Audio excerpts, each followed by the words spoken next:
Kelak akan datang di akhir zaman segolongan manusia, di mana wajah-wajah mereka adalah wajah manusia, namun hati mereka adalah hati setan, seperti serigala-serigala buas, tidak sedikit pun di hati mereka rasa belas kasihan.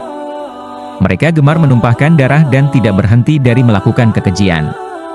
Apabila kamu mengikuti mereka, maka mereka akan memperdaya kamu. Akan tetapi, apabila kamu menghindari mereka, maka mereka akan mencela kamu. Apabila berbicara dengan mereka, mereka akan membohongi kamu. Dan apabila kamu memberinya kepercayaan, mereka akan mengkhianatinya. Anak kecil mereka jahil, pemuda mereka licik. Sementara yang tua tidak menyuruh berbuat baik dan melarang yang mungkar. Mereka itu senantiasa membanggakan diri dalam kehinaan. Dan meminta apa yang ada pada mereka berarti kesusahan. Orang yang santun di tengah mereka adalah sesat, dan orang yang menyuruh kepada perbuatan makruf malah menjadi tertuduh. Orang beriman di kalangan mereka adalah lemah, sedangkan orang fasik menjadi mulia. Sunnah di tengah mereka adalah bid'ah, sedangkan bid'ah itu sendiri adalah sunnah. Maka ketika itu mereka dikuasai oleh orang-orang paling jahat di antara mereka. Sedangkan orang pilihan apabila ia menyeru, pasti tidak akan dihiraukan. Hadis riwayat Tabrani, Kitab Al-Mu'jam Al-Kabir. Mendengar informasi yang mengagetkan itu, para sahabat ingin memperjelas lebih dalam, "Ya Rasulullah, sesudahku nanti adakah orang yang memiliki keistimewaan?"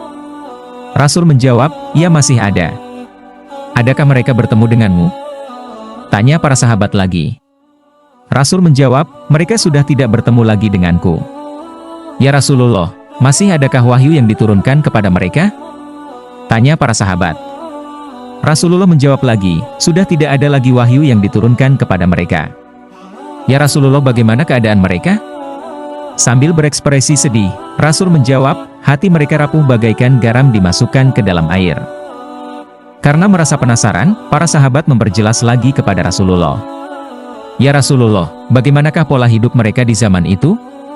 "Mereka hidup bagaikan ulat yang sangat kecil yang berada di dalam cuka," jawab Nabi Shallallahu Alaihi Wasallam. "Ya Rasulullah, terus bagaimana mereka dapat memelihara agama?" desak para sahabat. "Ibarat memegang api yang membara. Bara diletakkan, api itu akan padam. Dan bila dipegang, tentu akan membakar dirimu," kata Rasulullah dengan mimik serius. Para sahabat pun terdiam.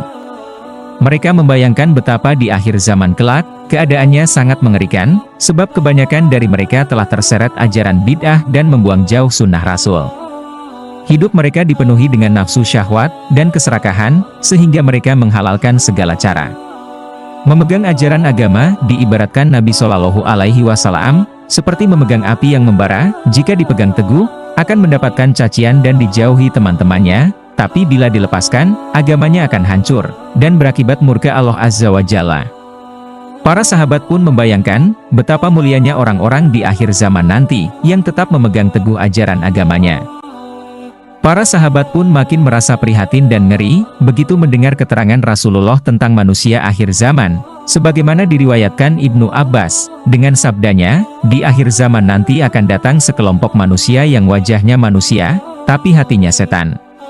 Sifat mereka sangat buas seperti harimau, tidak terbersit sedikit pun dalam hatinya rasa kasih sayang, suka membunuh, dan biasa melakukan perbuatan kotor. Bila didekati mereka mencintaimu. Tapi bila dijauhi mereka mengumpat dan membencimu. Bila dipercaya mereka hianat. Anak-anak kecil di lingkungan mereka sudah terbiasa berhutang, remajanya sudah bejat moralnya, sedangkan yang sangat jahat, mereka tidak mau lagi melaksanakan amar makruf nahi mungkar, mengajak kebaikan dan mencegah kejahatan." Belum sempat sahabat bertanya, Rasulullah Shallallahu Alaihi Wasallam menandaskan lagi sabdanya, "Siapa orang yang memuji dan memuliakan mereka, akan menjadi orang yang hina, dan siapapun yang meminta sesuatu kepada mereka, akan menjadi orang fakir. Sebab yang mereka tegakkan adalah yang bid'ah, dan yang mereka jauhi adalah yang sunnah." Ketika keadaan sudah demikian, maka Allah menguasakan mereka kepada pemimpin yang jahat, dan doa mereka tidak lagi dikabulkan Allah Azza wa Jalla. Demikianlah yang dikabarkan Rasulullah di akhir zaman, akan munculnya orang-orang berwajah manusia tapi berhati setan, semoga kita tidak termasuk di dalamnya, amin ya rabbal alamin.